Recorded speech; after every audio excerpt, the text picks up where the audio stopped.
Kapidongski TV. Update po tayo mga idol sa sitwasyon ng lola ni Erica dahil alam naman natin na 1 week na confined sa Provincial Hospital ng Camarines Norte ang lola ni Erica. Welcome back po sa aking munting channel, ang inyong lingkod ang Bisayang taga Davao Kapidongski TV. Please like this video at shout out po sa lahat ng FB group E-Solid Defenders at E-Lovers page, lalo na sa mga admin ng mga grupong ito, lalo na kay Miss E. Antoniaca Torres admin na E-Lovers page at kay Idol Chard Oga Kaumati. Shout out po mga idol. Salamat sa Lord at magaling na ang lola ni Erica. Sa mga nagdasal at sa mga nagbigay ng tulong na pinansyal, daghang salamat sa inyong tanan na hindi ninyo pinabayaan ang pamilya ni Erica, lalo na ang lola ni Erica na na-hospital. Sa update nga ni Kuya Barbero sa kanyang channel, dito nga sinabi ni Ate May na nakalabas na sila ng hospital, at alam naman natin na sinabi dati ni Ate kay Kuya Barbero na may nakitang bukol sa bandang may ulo ni lola. At ngayon sa bagong uploaded video ni Kuya Barbero, dito nga napag-alaman natin na magaling na si Lola, okay na raw si Lola. Daghang salamat Lord, hindi talaga nanaig ang kasamaan dahil magaling na si Lola, pinakinggan mo talaga ang kabutihan.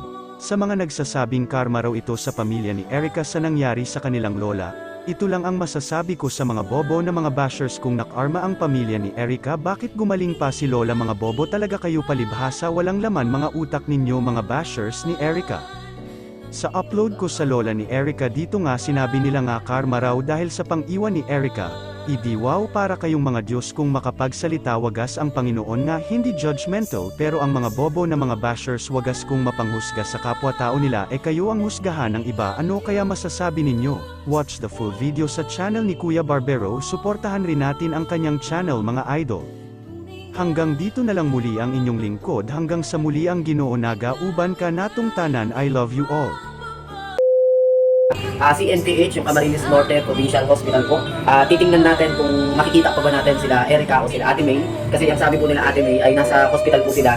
1 week na po yata sila doon. And syempre, sabi nga nila medyo hindi sila okay dahil isang lola nga po nila ay na-confine. At nagkaroon nga po ng bukol daw sa ulo na hindi nila alam kung ano yung meron doon. Ano? Pero para sa akin, napakadelikado nun. Sana makarecover sila. At syempre, nagpapasalamat ako dahil mabilis ang reply sa atin ni Ate May. At nakapag-reply nga po si Ate May sa atin na okay na daw po, no? Nagiging okay na daw po yung pakiramdam at okay na daw po yung lola nila, ano? At syempre, at salamat sa mga prayers, sa mga positibong salita nyo, nakatulong yun sa kanila para mas mabilis na gumaling yung lola nila. At nabanggit ko nga po na kinakamusta ng mga viewers natin sila Ate May, sila Erica, at syempre kinakamusta, ano, maraming nangangamusta ng mga viewers, kaya binanggit ko sa kanila at ang sabi ni Ate May ay okay na, at okay na nga daw po, ano? So sana patuloy pang makarecover, patuloy pang lumakas ang lola nila at makasama pa nila ng mas mahabang panahon, ano? So